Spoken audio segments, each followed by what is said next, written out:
கடந்த 10 ஆண்டுகளில் தமிழ்நாட்டின் வளர்ச்சிக்காக 10 லட்சம் கோடி ரூபாயை அள்ளி கொடுத்ததாக மத்திய பாஜக அரசு பொய் கணக்கு காட்டுவதாக முதலமைச்சர் மு.க.ஸ்டாலின் குற்றம் சாட்டியுள்ளார். இது தொடர்பாக தனது எக்ஸ் பக்கத்தில் பதிவிட்டுள்ள அவர், ஒன்றிய நிதிக்குழுவின் பரிந்துரைப்படி மாநிலங்களுக்கான பகிர்வு மற்றும் திட்டங்களுக்கான நிதியை மத்திய அரசு நேரடியாக ஒதுக்கும் என்று குறிப்பிட்டுள்ளார்.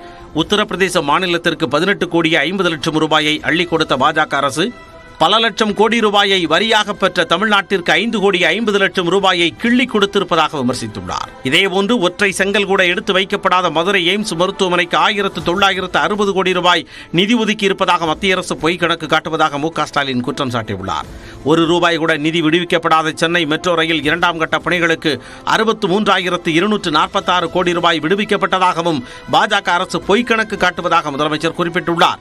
சாகர் மாலா திட்டத்திற்கு 2 லட்சம் கோடி என்று ஒட்டுமொத்த தமிழக மக்கள் காதிலும் பாஜக அரசு பூச்சுற்று நினைப்பதாக மு.க.ஸ்டாலின் விமர்சித்துள்ளார்.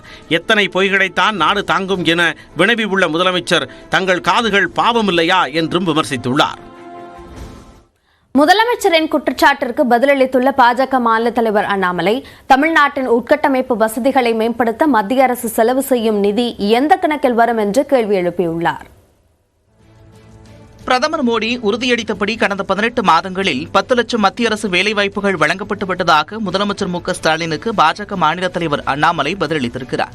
தனது எக்ஸ் பக்கத்தில் பதிவிட்டுள்ள அவர், கடந்த 2021ஆம் ஆண்டு திமுக தேர்தல் வாக்குறுதியின்படி 3.5 லட்சம் அரசு வேலைவாய்ப்புகள் என்ன ஆனது என்று கேள்வி எழுப்பியுள்ளார். வரும் 2026ஆம் ஆண்டு மதுரை எய்ம்ஸ் செயல்பாட்டிற்கு வரும் என்று நாடாளுமன்றத்தில் மத்திய அமைச்சர்கள் பலமுறை அறிவித்த பிறகும் அதை பற்றி திரும்ப திரும்ப பேசுவது ஏன் என்றும் வினவியிருக்கிறார். தமிழகத்தின் உட்கட்டமைப்பு வசதிகளை மேம்படுத்தும் விதமாக நெடுஞ்சாலைகள், ரயில் நிலையங்கள், துறைமுகங்கள், விமான நிலையங்கள் இவற்றையெல்லாம் மேம்படுத்த செலவிடப்பட்ட நிதி மற்றும் தமிழகத்தில் செயல்படும் திட்டங்களுக்கான மானியம் ஆகியவற்றை எந்த கணக்கில் வைப்பீர்கள் என்றும் முதலமைச்சருக்கு கேள்வி எழுப்பியுள்ளார்.